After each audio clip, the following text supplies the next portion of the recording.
هذا الفيديو طلاب المرحلة الرابعة، المرحلة الأخيرة. اكو معلومات لازم تعرفها عن المرحلة الرابعة قبل ما تداومها.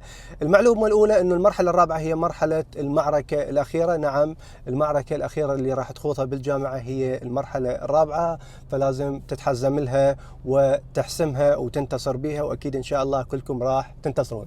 المعلومة الأخرى أنه المرحلة الرابعة عليها 40% من المعدل التراكمي، أي إذا جبنا المراحل الأولى الثانية الثالثة الرابعة مع بعض راح نشوف أنه المرحلة الرابعة هي الأثقل، هي اللي تفرق وياك، هي اللي راح تطلعك بمعدل عالي من الجامعة وبالتالي تتأهل تكمل دراسات عليا، وهي اللي ممكن تطلعك أول أو ممكن العكس لا سامح الله. فدائما شد حيلك بالمرحلة الرابعة وأبدا لا تستهين بها. بالمرحلة الرابعة لازم تركز على بحث التخرج أو مشروع التخرج من أول ما تداوم، تنطيهن أولوية، تنطيهن وقت حتى ما يظلن يعني يتراكم من عليك أو بالأخير تنضغط بالوقت، ويعني ما تتهنى بالمرحلة الرابعة، ظل دائما قلق تفكر بهن. الشيء الآخر اللي أريدك تخلي ببالك فيما يتعلق بالمرحلة الرابعة أنه المرحلة الرابعة بها حفلة التخرج وصورة التخرج.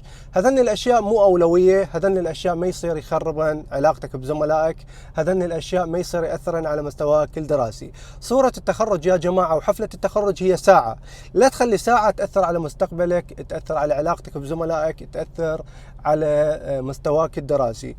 لون ربطة العنق، لون الشال، ما أعرف شنو، هاي التفصيلات الدقيقة لا تنطيها أكبر من حجمها، لا تنطيها اهتمام زايد، لا تكبرها، لأن هي شغل الساعة ترى وكل شيء ينتهي. فهذني الأمور خليهن ببالك قبل ما تبدي تداوم مرحلة رابعة، واعرف شلون ترتب الأولويات.